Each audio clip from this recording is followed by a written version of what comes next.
Oi, galera do terceiro ano, tudo certo? Aqui é Raul, sou professor de inglês. Nós temos aqui o nosso assunto da voz passiva, tá? Passive voice. Então, o que nós temos sobre a passive voice, ou voz passiva, o que é? Tá? Então, a gente tem que entender que existe dois tipos de chamada: voz ativa, voz passiva, tá? A primeira chamada, voz ativa, nós vamos ver esse exemplo aqui e vocês vão entender exatamente o que eu estou falando. Na primeira frase nós temos J.K. Rowling wrote the Harry Potter series. J.K. Rowling escreveu a série de livros Harry Potter. Então, sabemos que o sujeito, né, J.K. Rowling, é o autor da ação de escrever. Então, sujeito agente. No caso, quando a gente desloca o foco da atenção do sujeito para o objeto, que são a série de livros, no caso é a série de livros Harry Potter, para a ação em si, nós temos a seguinte frase na voz passiva: The Harry Potter series was written by J.K. Rowling.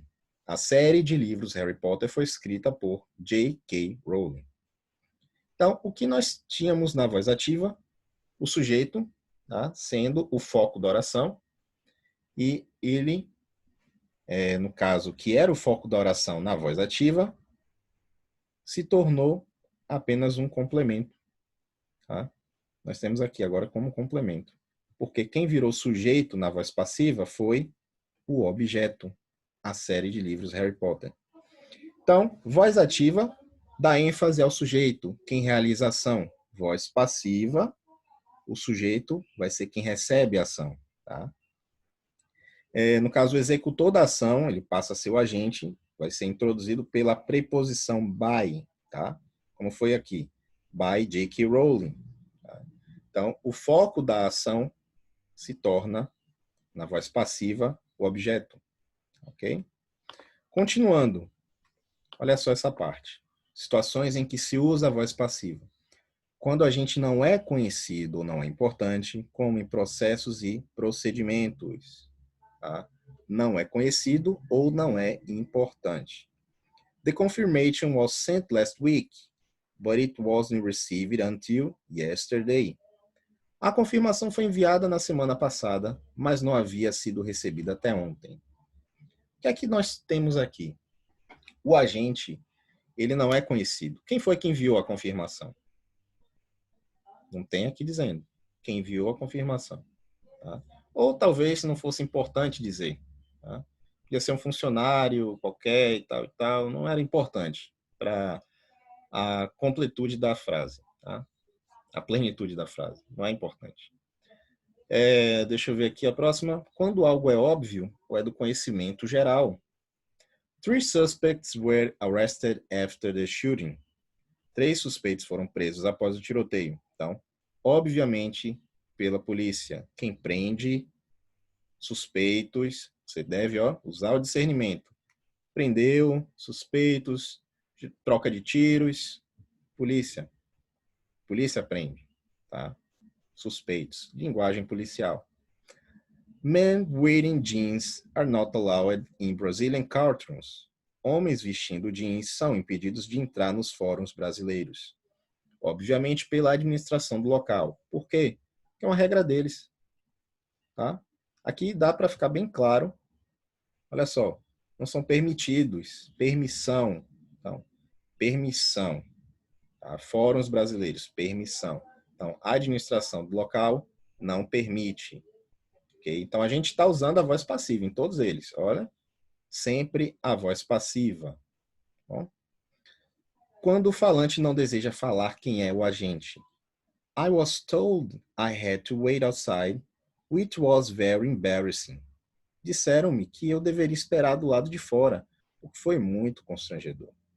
Então, a pessoa chega assim, tá, mas quem foi que te disse? Ah, deixa pra lá, cara, não importa não. Só me disseram isso aí, eu tô constrangido. Então, o que é que nós temos?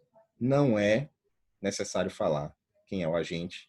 A pessoa não deseja falar quem foi o agente. Ok? Se o falante deseja que se saiba quem é o agente ou quer enfatizar essa informação, pode fazê-lo utilizando a preposição by, como nós vimos lá na primeira frase, no primeiro exemplo lá dos livros do Harry Potter e do J.K. Rowling. Olha só. The first iPhone, designed and marketed by Apple, was released in 2007. O primeiro iPhone, desenvolvido e comercializado pela Apple, foi lançado em 2007. Nós temos aqui a preposição by para fazer esse pela Apple. Tá? Está indicando quem realizou a ação. Olha, quem realizou a ação foi a Apple.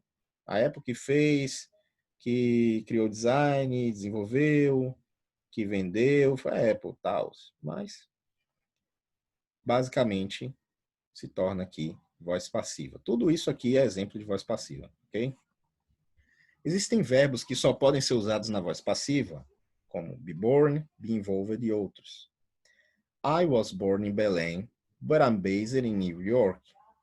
Nasci em Belém, mas vivo e trabalho em Nova York.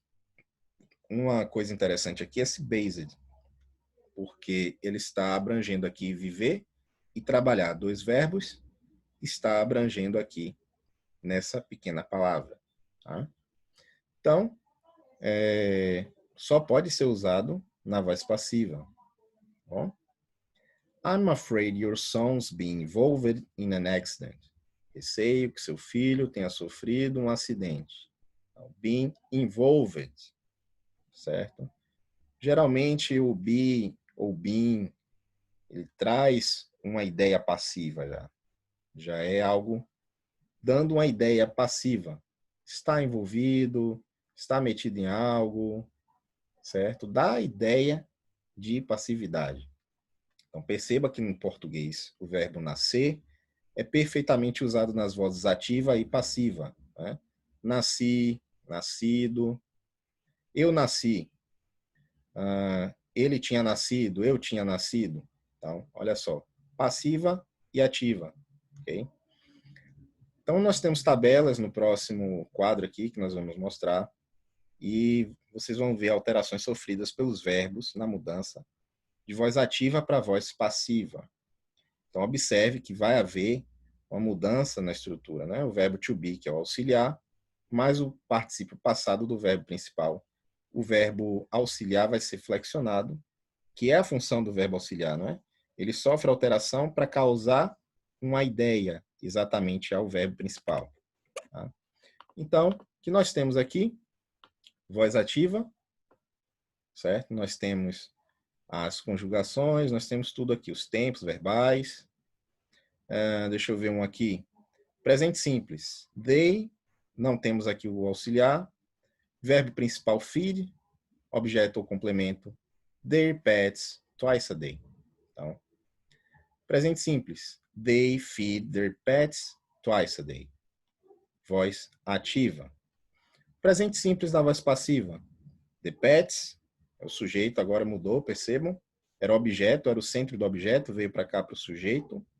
Não tem auxiliar, o verbo modal não tem. Vai ter o verbo to be, sofrendo alteração, para o tempo indicado, presente simples. Are, tá?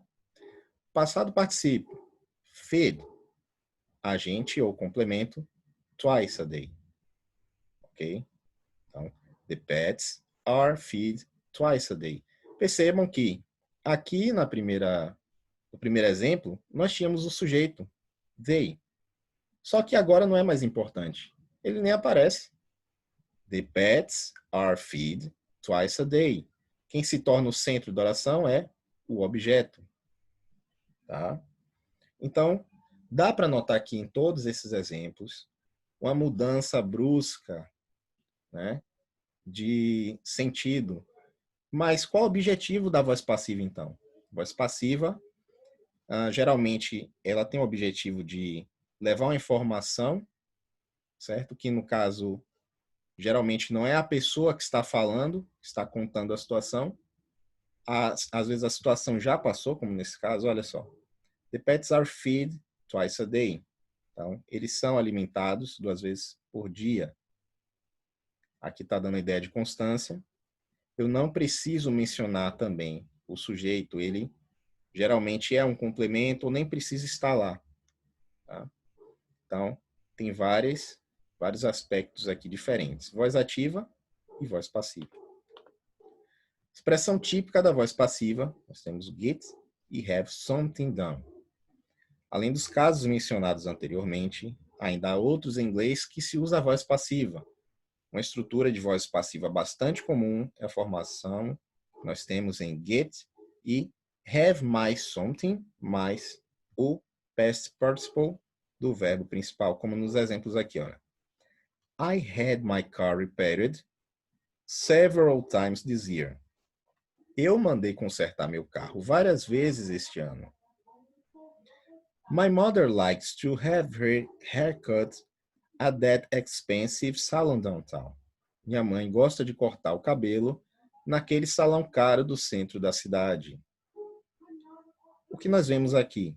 Essas estruturas são usadas quando a gente quer dizer algo como mandei fazer, mandei consertar, mandei pintar.